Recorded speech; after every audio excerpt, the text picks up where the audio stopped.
ফসলের মাঠে কৃষকের কান্না। আজকে দ্বিতীয় পর্ব নিয়ে আসলাম। মুড়ি কাটা পেঁয়াজ কিভাবে এই বৃষ্টিতে ধ্বংস হয়ে গেছে, কৃষক দিশেহারা, এটা দেখানোর জন্য। আশা করি আপনাদের ভালো লাগবে। কাকা, এইদিকে আসেন। এই যে চলে আসলাম, এই দেখেন, এই যে মুড়ি কাটা পেঁয়াজ। আসলে মুড়ি কাটা পেঁয়াজ বলতে যেটা বোঝায়, এই যে ছোট পেঁয়াজ গুলো গেড়ে দিলে বড় হয়। এই যে এই বৃষ্টির কারণে পানি বেজে দেখেন, পানি দিয়ে 6 লাখ পুরো পেঁয়াজ শেষ হয়ে গেছে, পচে গেছে। তার মানে সামনের বছর আমরা এই মুড়ি কাটা পেঁয়াজ থেকে যে পেঁয়াজটা আমরা পাই, সেটা হয়তো বিঘ্ন ঘটবে। কাকা, এখানে কয় মন পেঁয়াজ ছাড়িয়েছিলেন? এটা তো 4 মণ পারছিল, অল্প লাগাইছি তো। আর এক জায়গা আছে বেশি, এই ক্ষেতে 4 মণ, হ্যাঁ, আর অন্য ক্ষেতে 10 মণ গাড়ছেন আর কি। অন্য জায়গায় 10 মণ আছে। 10 মণ পার মণ কত করে কেজি কিনে গাড়ছিলেন? এটা 2400 টাকা কিনছিলাম। 2400, 2500 বা 3000-এর মধ্যে। হ্যাঁ, মানে এগুলো শেষ, এর আশা ভরসা আর নাই। কোনো আশা ভরসা নেই। মানে যে পানিটা করতেছেন, মানে জাস্ট খালি মনের সান্ত্বনার জন্য পানি শেষে দিচ্ছেন যে যদি বাঁচে। মানে একদম শেষ, একদম শেষ না? এই যে এইভাবে লক্ষ লক্ষ টাকার পেঁয়াজ শেষ হয়ে যাচ্ছে কৃষকদের। আর একটা অন্য জায়গায় যাচ্ছি এখন, আশা করি সাথেই থাকবেন। এটা একটু উঁচু জমি, যার ধরুন কিছু কিছু পেঁয়াজ এখনো বেঁচে আছে, তবুও ক্ষতি যা হওয়ার হয়ে গেছে। এই দেখেন, এই যে অধিকাংশ বৃষ্টিতে পচে গেছে। ভাই, এবছরে পেঁয়াজ আমরা এই যে এখানে আমরা তো মুড়ি কাটা পেঁয়াজ উৎপন্ন করি প্রতি বছর। এবছর আমাদের কি পরিমাণ ক্ষতি হয়েছে বলে আপনার মনে হয়?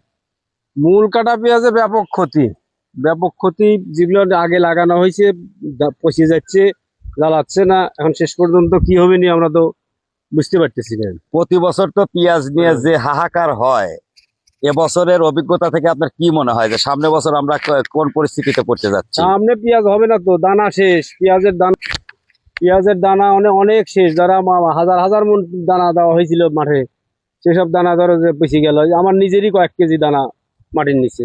তার মানে কোটি কোটি টাকার দানা শেষ, পয়সা শেষ, এবং মুড়ি কাটা যেটা ভরসা ছিল সেটাও শেষের দিকে। পেঁয়াজের দাম বাড়িয়ে গেছে না, পেঁয়াজের ক্রাইসিস শুরু হয়ে গেছে। তো পেঁয়াজের বর্তমান বাজার বাড়িয়ে গেছে। আজকে 3500 টাকা। আমরা 2200 বেচছি, সেটা আজকে গেল 3500 টাকা। তার মানে মানে আমরা সামনে পেঁয়াজ দিয়ে আমরা সংকটের মধ্যেই আছি আর কি, না? এটা কোনো ভুল নাই আর কি, সংকটের কোনো ভুল নাই। আচ্ছা, ঠিক আছে। আর কোথাও যাই? ব্যাপক ব্যাপক ক্ষতি হয়েছে। এখন আল্লাহ কি করবে সামনে, সেটি।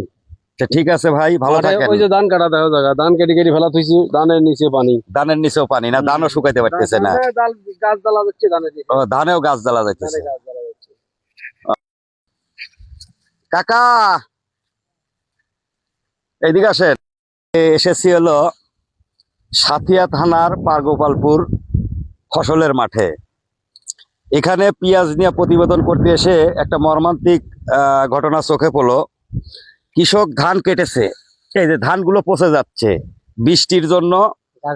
মানে গাছ বের হয়ে গেছে, এই যে ধানের মধ্যে গাছ বের হয়ে গেছে, এই যে ধানের ভিতর দিয়ে গাছ বের হয়ে গেছে। তার মানে এই ধানগুলো নষ্ট হয়ে যাচ্ছে, শুকানোর ব্যবস্থা নাই, কৃষক বাড়িতে নিতে পারতেছে না।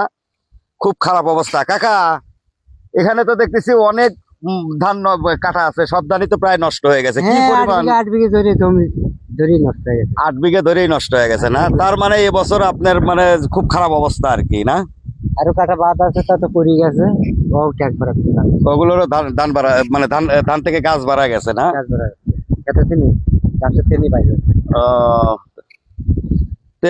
দর্শক, দেখতেই পারছেন যে আসলে এই হঠাৎ বৃষ্টি আমাদের ফসলকে এমন ভাবে ক্ষতিগ্রস্ত করেছে যে কৃষক দিশেহারা।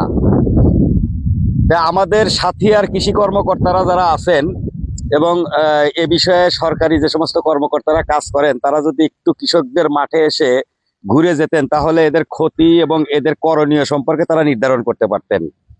আমি সবাইকে অনুরোধ করব, এখন নির্বাচনের মাঠ, সব নেতা নেত্রীরা মাঠে, যার যার দলের দিক থেকে দলীয় লোকজন এসে দেখে যেতে পারেন যে কৃষকদের সহযোগিতা করতে পারেন কিনা। আসলেই কৃষকরা ভালো নেই। কাকা, আপনি কিছু বলতে চাইলে বলেন। ওরা এসে দেখে যায়, না হলে পরে ক্ষতিপূরণ তো কিছু দেওয়া লাগবে। খুব বিপদে আছেন আপনারা না? বিপদ মানে কি, ধান তো সিদ্ধ করবেনি, খাইতেও পারতেছি না, সব অবস্থা খারাপ আর সব কি। অবস্থা খারাপ। তা আশা করি সবাই সুদৃষ্টি রাখবেন। তো ভালো থাকবেন সবাই, আল্লাহ হাফেজ।